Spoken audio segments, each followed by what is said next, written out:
Hello friends, my self Nikita Tiwari और आज आप देख रहे हैं मेरा चैनल टीचिंग सब्जेक्ट्स। आज रक्षाबंधन है और आप सबको मेरी तरफ से राखी की ढेर सारी शुभकामनाएं। आज की जो वीडियो है उसमें हम बात करेंगे कि डाइट में कैसे फॉर्म फिल करने के बाद सारा एडमिशन का प्रोसेस क्या है, जिससे कि आपको कोई कंफ्यूजन ना रहे और आप अच्छे से अपना एडमिशन करा सकें। अगर आपको वीडियो पसंद आए तो प्लीज़ लाइक, शेयर और सब्सक्राइब कीजिएगा। सबसे पहले तो मैं उन बच्चों से बोलना चाहती हूँ जिसने कुछ भी गलती की है अपने फॉर्म को फिल करते टाइम, वो 4 और 5 तारीख को जो भी एडिटिंग की डेट दे रखी है उस दिन अपना फॉर्म जो है एडिट कर लें, सही कर लें। क्योंकि अगर आपका कुछ भी गलती रहेगी फॉर्म में और वैसे ही फॉर्म आप लेके चले जाओगे तो फिर आपका फॉर्म कैंसिल कर दिया जा सकता है। इसके साथ ही आपका जो भी मैंने MBBS डॉक्टर से फिटनेस सर्टिफिकेट पे आपको साइन कराने थे तो फिर उसका भी आप पहले से ही सारा प्रिपरेशन कर लेना। जो भी आपके आसपास डॉक्टर है MBBS, उससे जाके आप साइन और स्टैंप लगवा लेना। डाइट के जो प्रोस्पेक्टस है उसमें कुछ लाइन लिखी हुई है कि this candidate is mentally physically fit, वो लाइनें आप वहाँ पे लिखवा लेना उससे।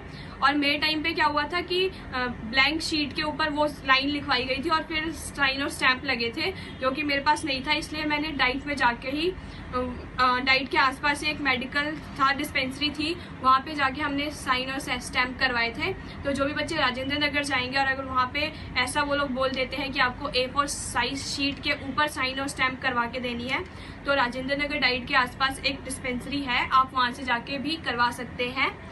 ओके, अब हम देख लेते हैं कि एडमिशन का प्रोसेस क्या है। फॉर्म फिल करने के बाद सबसे पहले तो आपकी रैंक निकाली जाएगी, जो कि 7 तारीख को आ जाएगी। उसमें आपको पता चलेगा कि आपकी रैंक कौन सी है। उसके बाद जो नेक्स्ट डे है 10 तारीख को वो क्या करेंगे कि आपका फर्स्ट मेरिट निकालेंगे, जिसमें जिन जिन बच्चों का फर्स्ट मेरिट में आएगा उन बच्चों का नाम, उन बच्चों को जाना होगा अपने डाइट में, जो भी डाइट उसको दिया गया होगा बच्चे को। जैसे कि अगर आपकी फर्स्ट में नाम आ जा रहा है तो आप जाओगे, अपना फॉर्म लॉगिन करोगे और वहाँ पे अलॉटमेंट फीस दोगे 1800 रुपये की।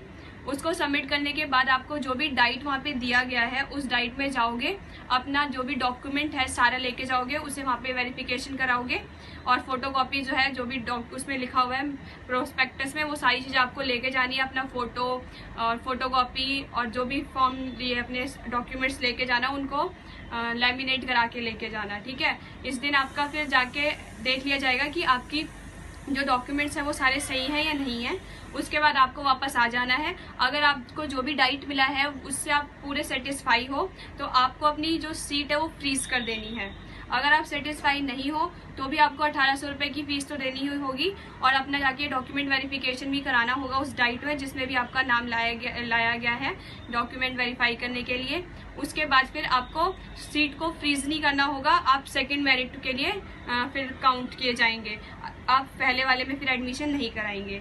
ठीक है, उसके बाद फिर सेकंड मेरिट बनेगी। सेकंड मेरिट में भी जिन जिन स्टूडेंट का नाम आएगा उनको जाके अपनी फीस सबमिट करानी है 1800 रुपये की लॉगिन करके, और उसके बाद उसका जो प्रिंट आउट है वही लेके जाना है अपने उस डाइट में जहाँ पे भी उनका नाम आया है, वहाँ पे अपने डॉक्यूमेंट्स को उनको वेरीफाई करवाना है। उसके बाद आ जाना है और अगर आपको सीट पसंद थी तो आप उसको फ्रीज कर देंगे, नहीं पसंद थी तो आप उसे छोड़ देंगे और फिर आप थर्ड कट ऑफ के लिए अपने आप को काउंट करवाएंगे। आप थर्ड कट ऑफ के लिए आप रेडी होंगे कि कहीं थर्ड कट ऑफ में आपको आपके पसंद का कोई डाइट मिल जाए। इसलिए तो मैं तो कहूँगी कि आपका जैसे जैसे जिस भी डाइट में नंबर आएगा आप लेते जाना, और 1800 रुपये तो सारे बच्चों को ही देनी पड़ेगी जिन जिनका कट ऑफ में नाम आता जाता है उनको।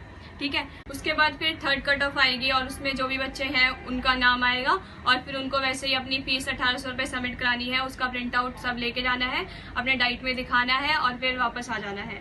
और इस बार इस टाइम तक आपकी सारी जो सीटें आपको ले लेनी है जिसमें भी आपका नंबर आया है, क्योंकि अगर ऐसे आप डिले करते रहोगे तो ज़रूरी नहीं है कि काउंसलिंग में भी आपको आपके पसंद का डाइट मिल जाए। इसलिए जैसे जैसे आपको डाइट मिलते जाएंगे आप उसमें अपना एडमिशन कराते जाना। इसके बाद क्या करेंगे हम कि जो भी स्टूडेंट हैं उनका जितने भी स्टूडेंट की first second third cut off आ गई है उन सारे स्टूडेंट को दोबारा 26 से 28 तारीख तक दोबारा जाना होगा अपने सारे डॉक्यूमेंट्स लेके, और फिर वहाँ पे उनके डॉक्यूमेंट्स सबमिट कर लिए जाएंगे। ठीक है, उसके बाद आपको आपके डॉक्यूमेंट्स 2 साल तक नहीं दिए जाएंगे, इसलिए आपको वहाँ पे जाके अपना सबमिट कराना है और आपका जो भी एडमिशन का प्रोसेस है वो यहाँ पे खत्म हो जाएगा। और फिर जो भी सीट बची होंगी उसका जो है काउंसलिंग कराई जाएगी, जिसके लिए जो भी बच्चे रह गए हैं जिनका किसी भी कट ऑफ में नाम नहीं आया है उन बच्चों को 1000 रुपये देने पड़ेंगे और फिर उसको मतलब उस फॉर्म में जाके, अपने फॉर्म में जाके 1000 रुपये देने पड़ेंगे और फिर वो जाके काउंसलिंग के लिए काउंट किए जाएंगे। तो जो बच्चे 1000 रुपये सबमिट कराएंगे सिर्फ वही काउंसलिंग में पार्ट ले सकते हैं, उन्हीं को जो बची हुई सीटें हैं वो प्रोवाइड की जाएंगी। अगर काउंसलिंग में कम बच्चे पार्ट लेंगे तो सब बच्चों को मिल जाएगी सीट, और अगर ज़्यादा बच्चे पार्ट लेंगे तो वो फिर उसके मेरिट पे डिपेंड करता है कि जिसके ज़्यादा मार्क्स आए होंगे उसको उसके अकॉर्डिंग उसका डाइट मिल जाएगा। तो मैं आपको यही बोलूँगी कि जैसे जैसे आपका एडमिशन हो रहा है आप अपने जो भी डॉक्यूमेंट्स हैं उनको अच्छे से रेडी रखना, ताकि आपको बाद में कोई भी प्रॉब्लम ना हो। और जितनी बार भी आप फॉर्म में कुछ भी एडिटिंग करते हो तो सबका प्रिंट आउट ले लेना। जैसे आपने एप्लीकेशन फॉर्म था उसका अपना प्रिंट आउट लेके रखना है, आप एडिटिंग करा रहे हो तो उसका प्रिंट आउट लेके रखना, उसके बाद जो अलॉटमेंट फीस दे रहे हो 1800 रुपये उसका प्रिंट आउट रखना, सब चीज़ों का प्रिंट आउट आपको रखना है। और जो भी लिस्ट में आपका जिस भी नंबर पे नाम आ रहा है उस पेज का भी प्रिंट आउट आपको रखना है, और ये सारी चीज़ें लेके जानी है। इसके साथ साथ आपने जो भी डॉक्यूमेंट्स है वो सब लेके जाना है। और फिर कुछ बच्चों का ये भी कमेंट आ रहा था कि जो डीएलएड है वो जो नई पॉलिसी आई है एजुकेशन की उसके थ्रू खत्म कर दिया गया है। तो कोई भी चीज़ अचानक से नहीं खत्म की जा सकती। जितने स्टूडेंट ने अब तक डीएलएड कर रखा है उनका ईयर तो वेस्ट नहीं कर सकती सरकार, इसलिए जो भी चेंजेस होंगे वो जब डाइट पूरा बंद हो जाएगा उसके बाद जो स्टूडेंट डीएलएड करना चाहेंगे वो वैलिड नहीं होगा। तो अभी तो डाइट चल रहा है ना, इस साल भी चल रहा है, नेक्स्ट ईयर भी चलेगा और अभी 3-4 साल तक तो चलेगा ही, क्योंकि अचानक से सब कुछ बंद नहीं कर सकते। तो तब तक आपका डाइट वैलिड है।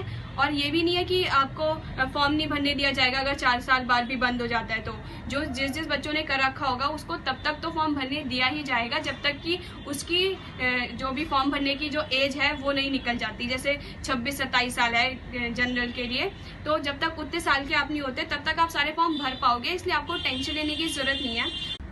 अब कुछ स्टूडेंट ये भी बोल रहे थे कि क्या अब बीएड करना बहुत ज़रूरी है या फिर हम बीएड करेंगे उसके बाद ही टीचर लग सकते हैं। तो मैं उनको बोलूँगी कि अगर आप टीचिंग फील्ड में आ रहे हो तो आप डीएलएड के बाद तो आपका पढ़ाई रुक नहीं जाएगी, टीचर तो हमेशा पढ़ता ही रहता है। तो उसके बाद आप बीए करोगे, ग्रेजुएशन करोगे, उसके बाद फिर एमए करोगे या फिर बीएड करोगे। तो जब बाद में आपको बीएड करना है तो उससे डरने की क्या ज़रूरत है। मुझे भी करना है, मैं भी करूँगी एमए के बाद अपना बीएड, इसलिए आपको इसकी टेंशन लेने की जरूरत नहीं है कि बीएड के बाद ही आप टीचर बनोगे या नहीं बनोगे, क्योंकि बाद में तो आप बीएड करोगे ही।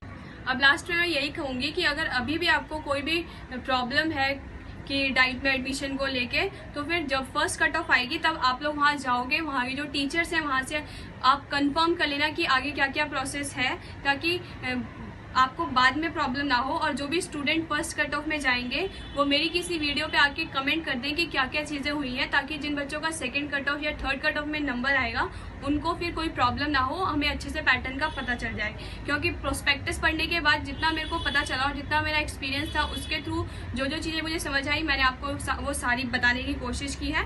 तो अगर आपको वीडियो पसंद आए तो प्लीज़ लाइक शेयर और सब्सक्राइब कीजिएगा, और आप इस वीडियो को ज़्यादा से ज़्यादा बच्चों के साथ शेयर कीजिए जो जिनको डाइट में एडमिशन को लेके जो भी कन्फ्यूजन है वो दूर हो सके। Thank you.